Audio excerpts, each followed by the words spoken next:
di rumah sakit ketika mengambil obat atau cek tiap bulan ya poli jantung banyak antrian kan. Rupanya banyak orang terkena penyakit jantung akhir zaman. Akhir zaman ini banyak orang mati tiba-tiba meninggal. Rupanya kalau dipikir-pikir penyakit jantung itulah penyebabnya. Penyebab karena kalau tumor lama sedikit, kanker berbulan-bulan, kencing manis ya sama, digerogoti sedikit-sedikit. Tapi kalau jantung kadang-kadang dia tetap minum obat, tapi tiba-tiba bisa terkena satu kampung, bisa langsung meninggal. Penyakit jantung. Bahkan ada yang di bawah umurnya dia daripada kita, baru umurnya 30 tahun, rutin ngambil obat penyakit jantung di rumah sakit tiap bulan. Berapa umur? Belum sempat 30 katanya. Waduh, kena jantung. Ini akhir zaman. Banyak yang terkena jantung. Jadi di kematian ini kadang-kadang tidak mengetahui kita. Orangnya sehat tiba-tiba meninggal. Oh, kita tadi masih ada di jalan, ketemu di tengah jalan. Rupanya meninggal. Kadang-kadang petang sehat, malam meninggal. Malam sehat, subuh meninggal. Subuh sehat, pagi meninggal. Itu umur. Maka hati-hati. Biasanya kalau sudah melewati 76 itu sekalian panjang. Bisa ke 86 ke 90. Cuman kalau 60 ke 76 itulah yang agak pas-pas. Dari 60 ke 77 antara itulah 60 77 itu 17 tahun melewati. Kalau sudah melewati 60 ke 77 itu bisa ke atas agak lama malah, bisa sampai ke 86 sampai 90 bertahan. Ini besarnya dosa menyia-nyiakan anak yatim. Jadi ad-din itu bukan agama ya, bukan menyia-nyiakan, mendustakan agama. Lihat tafsirnya, ad-din ay hari akhir, hari kiamat, itu hari kiamat. Siapa mereka? Orang-orang yang mendustakan hari kiamat. Fadzalika alladzi yad'ul yatim. Yang demikian itu orang yang mendustakan hari akhir, seakan-akan tidak ada hari akhir, ialah orang-orang yang orang itu menyia-nyiakan anak yatim. Anak yatim ini hati-hati. Siapa anak yatim? Huwa shaghirul ladzi mata abuh. Anak kecil yang orang tuanya, khususnya ayahnya meninggal, namanya yatim. Jamaknya aitam. Aitam. Jadi orang tuanya yang laki-laki meninggal, yang memelihara dia dengan dirinya, dengan hartanya, kemudian meninggal, maka disebutlah anak yatim. Tapi dia berbatas. Batas umurnya sampai balik. Cuman balik tidak tahu kita. Kadang-kadang balik ada yang 14, ada yang 13. Maka yang lebih aman kasihlah 15. Kenapa? Karena kalau dalam fikih Syafi'i, kalau orang tidak ada tanda-tanda balik, kapan baliknya? Tanda-tanda tidak ada, mimpi tidak ada. Kemudian yang lain daripada itu, keluar mani tidak ada. Maka dicatat pas genap 15 tahun bulan Qamariyah, bulan Arab. Sekalipun tidak ada tanda-tanda balik, maka sudah dianggap balik. 15 tahun genap bulan Arab atau bulan Qamariyah. Maka letakkan 15 tahun kalau ingin memberikan zakat dan sebagainya, sedekah kepada anak yatim,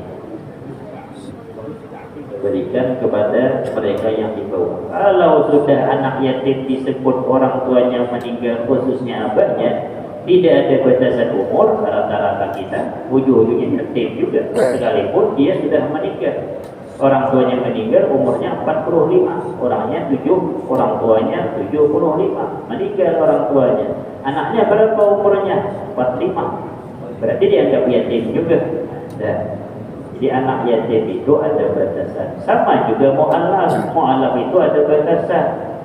Orang yang mu'allaf qulubuhum, hatinya itu dibuat lembut supaya dia betah dengan Islam, maka boleh dia menerima zakat. Cuman bukan selamanya menerima zakat, ada batasannya. Kapan? Ketika kita mengetahui hatinya kokoh dengan Islam, maka tidak lagi menerima zakat. Siapa yang mengetahui? Nah, tugas masyarakat setempat. Bagaimana si A itu yang baru masuk Islam 8 bulan yang silam? Waduh, katanya mantap Islamnya itu, kalah kita kalau berwirid. Kalau kita dari maghrib ke isya tidak ada pengajian, kita keluar, dia diam saja di surau sampai ke isya.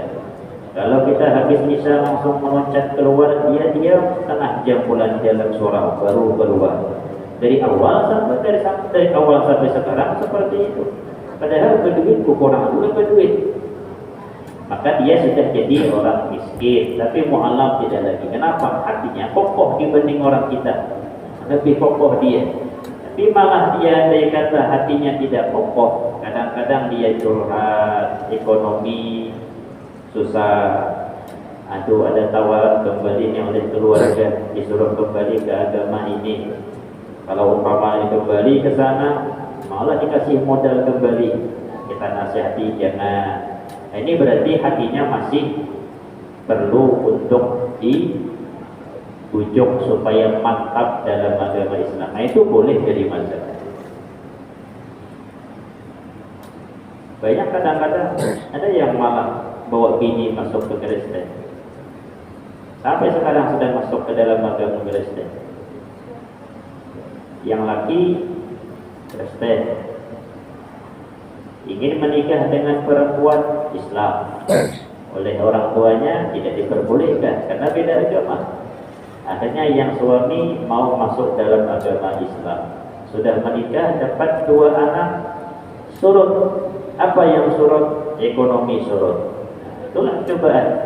Karena di dunia ini namanya darul mihnah, negeri ujian. Tidak ada yang tidak diuji. Zaman-zaman Nabi Muhammad, sahabat itu berat malah ujiannya. Bilal bin Rabah itu bagaimana ujiannya? Ketika ketahuan masuk agama Islam, dibuka bajunya, diletakkan di padang pasir yang panas, di atas dadanya diletakkan batu besar. Melepas tidak dengan agama Islam. Saking kuatnya kalau sudah memeluk agama Islam. Cuma kadang-kadang orang ini tidak murni karena dapat hidayah. Tapi lihat, innamal a'malu binniyat. Ada kalanya dia itu kadang-kadang masuk Islam karena ingin menikah. Ini susah sedikit. Ini yang tidak asli. Ialah katanya masuk Islam lah sekalian. Kenapa? Karena kandung senang dengan perempuan tadi. Masuklah agama Islam, dapat 1 anak, 2 anak, ekonomi surut, ada tawaran daripada keluarga. Jangankan modal mobil kami kasih, asal tahu anakmu, binimu bawa masuk agama kita, agama Kristen. Akhirnya dibujuk, tiba-tiba ketemu di gereja, wah, sebelumnya masuk agama Kristen. Nah, ini susahnya. Tapi kalau dia murni dapat hidayah bukan karena ingin menikah, tapi murni karena ingin betul-betul mencari kebenaran, insya Allah kuat. Sebagaimana orang-orang alim, orang Kristen, malah pendeta-pendetanya masuk dalam agama Islam yang asalnya mencari kelemahan Islam dalam Al-Quran, malah dapat hidayah lewat Al-Quran masuk dalam agama Islam. Fadzalika alladzi yad'u al-yatim. Dulu di dalam kota Basrah. Basrah itu sekarang apa ya? Pokoknya Basrah. Dan sekarang mungkin masih ada namanya Basrah. Di pedalaman kota Basrah ada orang yang hidupnya tidak teratur. Tapi muda masih punya istri satu, kemudian di rumahnya ada anak yatim 2 orang, kadang 1 orang, kadang 2 orang, selain daripada anak sendiri. Kemudian lama-kelamaan karena hidup tidak teratur, sangat mabuk-mabuk, meninggal. Karena orang ini meninggal tapi tidak pernah bergaul dengan masyarakat, hidupnya hanya mabuk-mabuk, akhirnya tidak ada yang mau nyolatkan. Hati-hati, kadang-kadang masyarakat ini, aku katanya jangankan nyolatkan dia, dikasih amplop pun tidak kusolatkan. Nah itu kalau sudah benci seperti itu, kadang-kadang masyarakat. Aku jangankan kasih amplop 50.000 tidak kusolatkan. Itu kalau sudah sakit hati betul. Kalau sudah masalah dengan orang, rupanya tidak ada masalah dengan orang, cuma tidak ada pergaulan sosialnya, kurang sibuk dengan minum-minuman, mabuk-mabukan. Meninggal, tidak ada yang nyolatkan. Akhirnya terpaksa bininya mengupah 4 orang. Diupah 4 orang, mengambil jenazah itu, mayit masukkan dalam keranda, bawa ke kuburan. Kemudian sampai di pekuburan, belum sampai di sana, ada seakan-akan orang terkenal, tokoh pada masa itu menghadang-hadang di tengah jalan. Dilihat ada lewat keranda mayit atau jenazah, disuruh stop.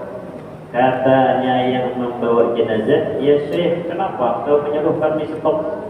Kata Syekh tadi, ini mayit sudah disuratkan apa belum? Sudah, kata si membawa, kami yang nyolatkan, diupah oleh si istri daripada mayit almarhum. Kata si tokoh tadi, Syekh tadi, kita ulang, aku lagi nyolatkan. Rupanya orang-orang desa kampung itu karena mengetahui yang menyolatkan Syekh, namanya tokoh, akhirnya sekampungan turun.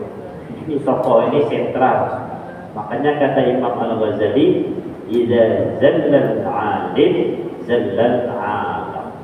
Jika orang alim itu tergelincir, sealaman tergelincir. Alam itu orang banyak maksudnya, karena pengikutnya banyak. Kalau saya si alim ini sesat, habis ribuan sesat, pengikut banyak. Kalau si alim ini mantap, lurus, istiqomah, ribuan orang dapat petunjuk. Tapi kalau sudah sesat yang satu ini, ribuan yang sesat. Ini aneh-aneh. Kadang-kadang malah di Indonesia ini yang lebih aneh-aneh. Indonesia ini kan walaupun bagaimana aneh-anehnya aliran-aliran sesat, ada dia pengikuti. Ada yang paham bahasa Suryani lah, yang paham bahasa ini, paham aneh-aneh. Tapi ada yang mengikutinya, pengikutnya itu ada. Disebut tidak paham agama yang ikuti, ya paham juga, cuman aneh. Sama yang kemarin Kiai Kanjeng yang bisa mengeluarkan duit lewat mana? Lewat sakunya, kan banyak pengikutnya. Disebut wali, sekarang di penjara sudah. Nipu. Ada wali. Wali itu tidak ada mau ngangkat duit. Wali itu ngasih duit. Nah itu wali namanya. Ngasih duit pun diam-diam, tidak ada memvideokan, menghambur-hamburkan. Itu jelas sudah keluar daripada tarekat wali. Wali itu tidak ada yang seperti itu. Karena setiap orang yang jadi wali pasti hilang kecintaan terhadap dunia. Kalau sudah hilang kecintaan terhadap dunia, tujuannya hanya akhirat, terkenal tidak mau. Malah terkenal takut riya dan sebagainya. Sedekah banyak. Kenapa? Karena dia tidak perlu dengan duit. Yang perlu ujrah, upah daripada Allah Subhanahu wa ta'ala. Pikirannya hanya akhirat. Jadi kalau orang masih ingin terkenal, masih ingin disalami, dicium tangannya, menghambur-hamburkan duit di video, itu jelas bukan wali. Tapi banyak pengikutnya, itulah aneh. Maka duit dihambur-hamburkan, ternyata nipu rupanya. ketahuan itu banyak pengikutnya banyak. Pokoknya yang aneh-aneh banyak ngikut.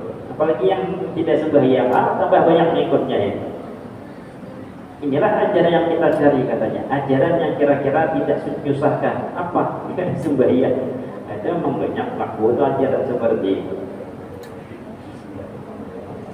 Nah, akhirnya disembahyangkan oleh orang alim tadi. Sekampungan turun menyolatkan. Iza zallal alim, zallal alim. Jika orang alim tergelincir, sealaman tergelincir. Jika dia lurus, sealaman dapat hidayah daripada Allah.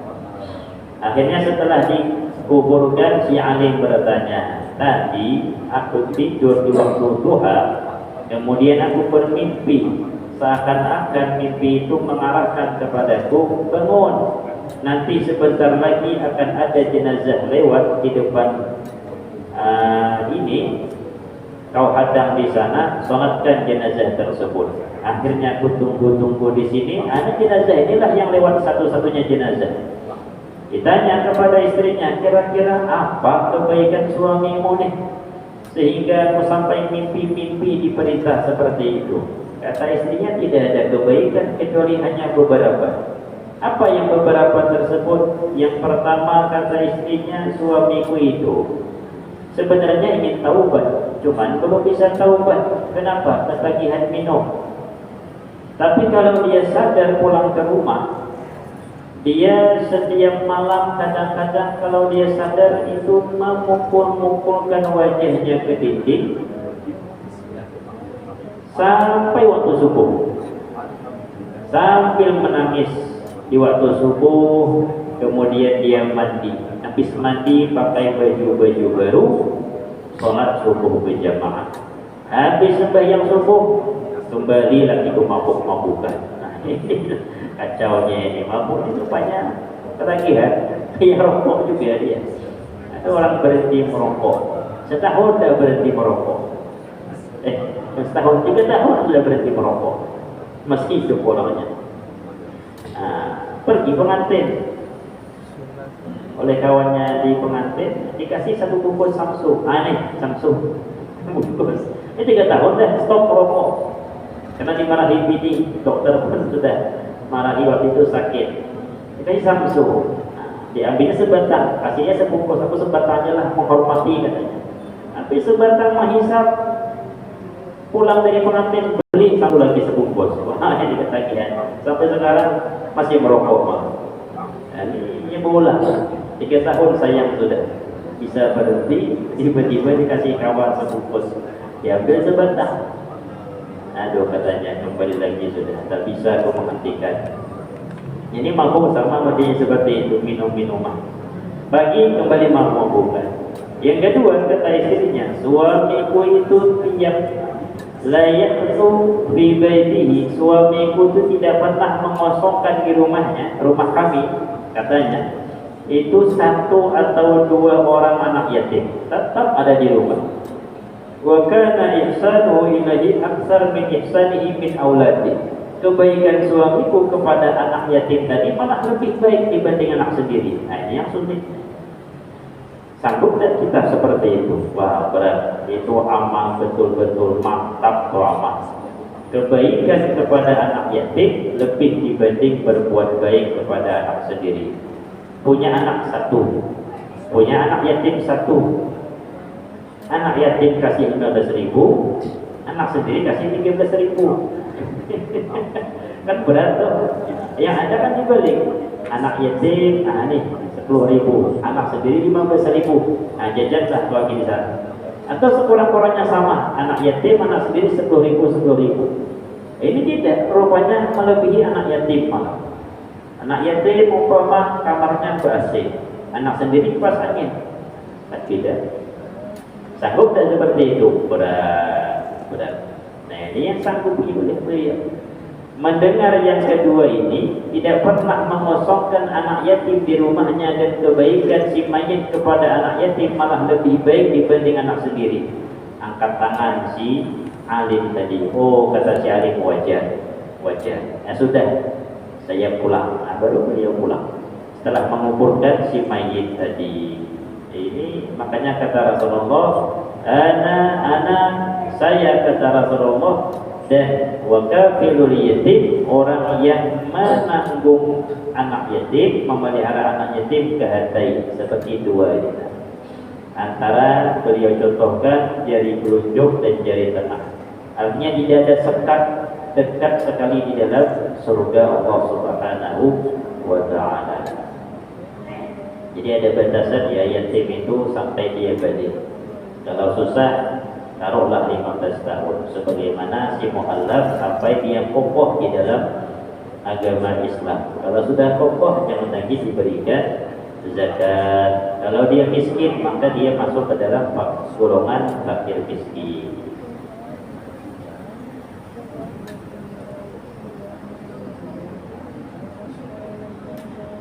An Abi Hurairah radhiyallahu anhu an Nabi sallallahu alaihi wasallam qala. Ada hadis daripada sahabat Abu Hurairah, Rasulullah bersabda, "Istabibus sab'an mubiqat." Jauhilah kata Rasulullah 7 yang membinasakan. Apa yang dimaksud 7 yang membinasakan? Wa ma kunna, sahabat menanya, apa itu ya Rasulullah? Rasulullah sallallahu alaihi wasallam menjawab, kata Rasulullah, asyirku billah, syirik, ini jelas, syirik billah.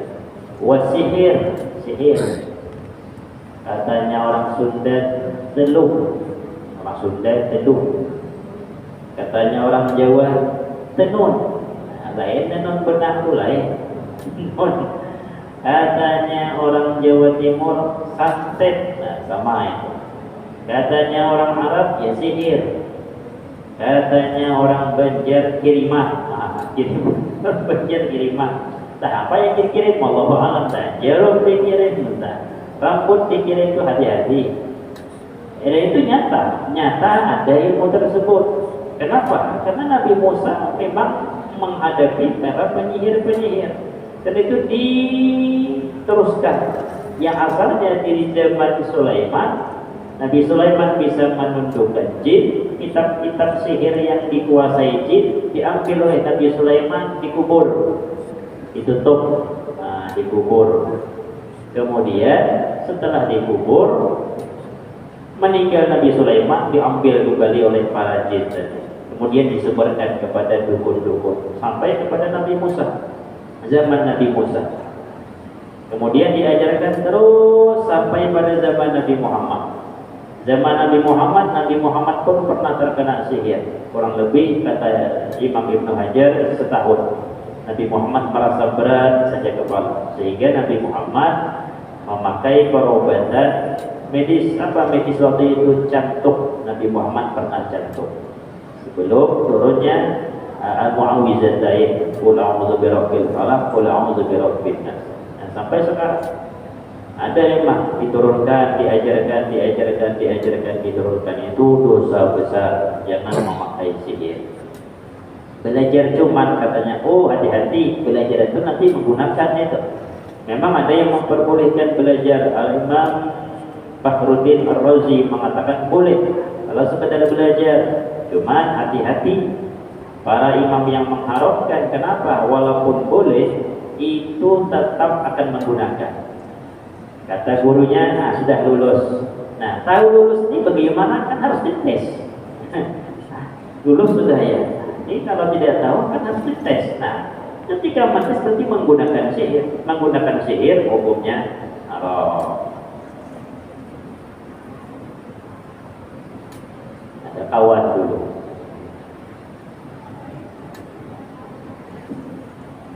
Ada tuan guru dari Tunggal datang. Ceramah di Tepilahan Tama sudah mungkin 15 tahun yang silam. Tapi kawan masih hidup.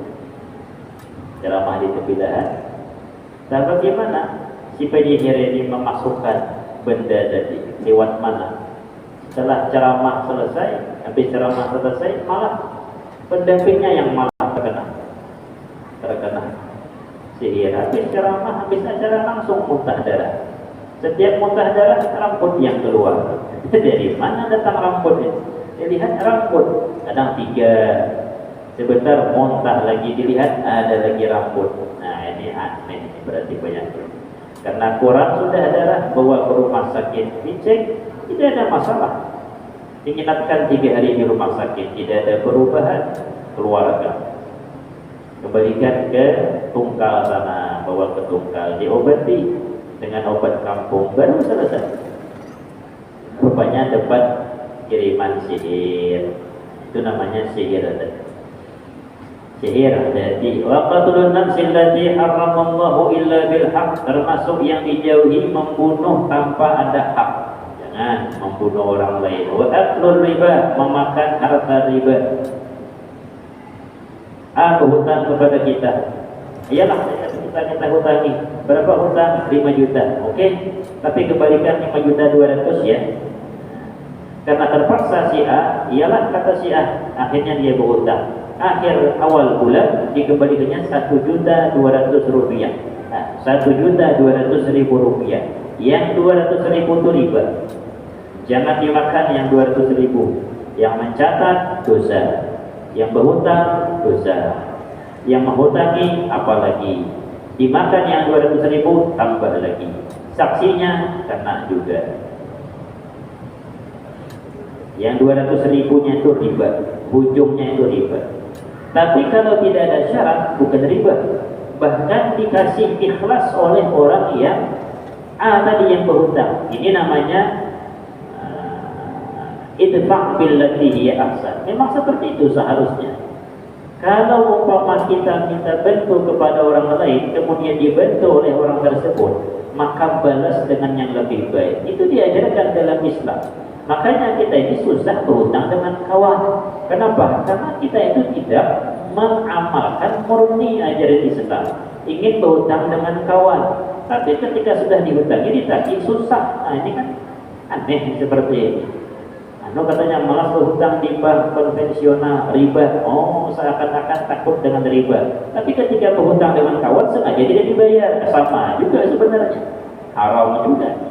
Niat tidak bayar, duitnya ada sudah. Datang kawan menagih hutang. Aku tidak berduit, paham tak? Nah sudah berhutang banyak, kemudian ditagih marah-marah. Nah ini sama juga sebenarnya, itu bank sekalian. Sama-sama haram. Bank riba tidak membayar, zalim juga. Makan harta orang juga, sama juga. Nah ini kadang-kadang seperti itu. Kalau betul-betul ingin berhutang dengan kawan, itu fa'bil lati hiya ahsan, balas dengan yang lebih baik. Ketika dapat duit, walaupun belum jatuh tempo, datangi. Nah ini, terima kasih sudah menghutangi 5 juta. Aku dapat duit sudah. Ini belum jatuh tempo aku bayar. Nah ini hutang aku bayar 5 juta. Ini ada rezeki lebih 500.000. Nah, apa dia kata kawan? Sebagai ucapan terima kasih karena sudah mau membantu aku. Oh kata kawan, nanti kalau mau berhutang datang ke sini lagi. Itu pasti lagi itu kawan. Itu pasti dia baik. Kalau pokoknya ada hutang datang ke sini lagi. Ini bagaimana? Kadang-kadang ditagih pun marah, sengaja tidak bayar, malah duitnya sudah ada. Nah, ini susahnya seperti itu. Ittifaq billati hiya ahsan wa aklu riba wa aklu malil yatim, jangan memakan harta anak yatim, termasuk yang membinasakan. Kalau dia mempunyai harta, jangan digabung dengan harta kita. Wala ta'kulu amwalakum ila amwalikum wala ta'kulu amwalahum ila amwalikum. Jangan kalian makan harta mereka kepada harta kalian. Artinya jangan dicampur baur. Harta anak yatim, harta anak yatim, harta kita, harta kita. Tapi kalau kita yang menanggung, dia punya warisan, bolehlah sebagai biaya hidup, tapi sewajarnya. Bukan mentang-mentang bukan harta kita, kita kemudian memboroskan sehingga hartanya habis. Dia dewasa, dia paham, kita bukan orang tuanya, kita hanya menjaganya sebagai paman. Dia menagih, paman, mana dulu udah kawin nih, umur 27 sudah, kuliah selesai, S2 malah mampu sudah. Dulu kan katanya orang tua ada warisanku 1 miliar, mana duit itu? Oh habis sudah biaya makan kita berdua. Padahal dia mulai memelihara umur 13 tahun, 13 ke 27 tidaklah terlampau lama, masak 1 miliar habis. Itu kemana kita gunakan duit harta anak yatim? Rupanya kita boroskan, dosa hukumnya. Boleh diambil tapi sewajarnya, jangan melebihi. Jadi fadzalika allazi yad'ul yatim wa la yahuddu 'ala ta'amil miskin. Dan termasuk orang-orang yang penghuni yang tidak percaya dengan adanya hari akhir, wa la yahuddu 'ala ta'amil miskin, orang yang tidak menganjurkan untuk bersedekah kepada fakir miskin. Wa la yahuddu 'ala ta'amil miskin, fawailul lil musallin. Fawailul lil musallin. Wail, ada yang mengatakan wail itu nama neraka, ada yang mengatakan celaka. Wail, celaka, lil musallin alladzi, sambung saja itu ayat, karena kalau fawailul lil musallin, celaka bagi orang-orang yang sholat. Nah, jangan sambung fawailul lil musallin alladzina hum an sholatihim sahun. Celaka bagi orang-orang yang sholat yang ketika sholatnya lalai. Sahun di situ lalai an waktiha, dari waktunya, bukan lalai dalam hati. Kalau lalai dalam hati seberataan kita kalah. Siapa yang sanggup khusyuk dari awal sampai akhir? Tidak ada kecuali orang yang betul-betul dekat dengan Allah. Nah, kita kadang-kadang niat mantap sudah, tapi sudah masuk dalam sholat, entah kemana-mana pikiran. Maka bawaidul musallin alladzina hum an salatihim sahun, orang yang lalai an salatihim sahun, daripada waktunya maksudnya. Artinya di jam 2 zuhur belum dikerjakan, nantilah, ditunda-tunda karena sibuk jualan, sibuk main nior, sibuk buka jemur kelapa. Nanti jam 2:30, jam berapa asar? Jam 3:30 asar itu jam 3 jadilah. Rupanya lupa jadinya. Sampai azan asar, astagfirullah, aku belum sholat. Namanya an sholatihim sahun. Wail, celaka orang yang seperti ini. Alladzina hum yura'un, dan orang-orang yang termasuk celaka orang-orang yang riya di dalam amal ibadah. Terserah amal ibadah apapun. Wa yamna'una al-ma'un, dan mencegah tidak mau menolong dengan harta benda yang berharga. Orang minjem sepeda motor tidak dikasih, minjem duit hanya 10.000 tidak dikasih, minta garam tidak dikasih, minjem tukul tidak dikasih, minta paku saja satu tidak dikasih. Ini namanya wa yamna'una al-ma'un, yang receh-receh tidak dikasih.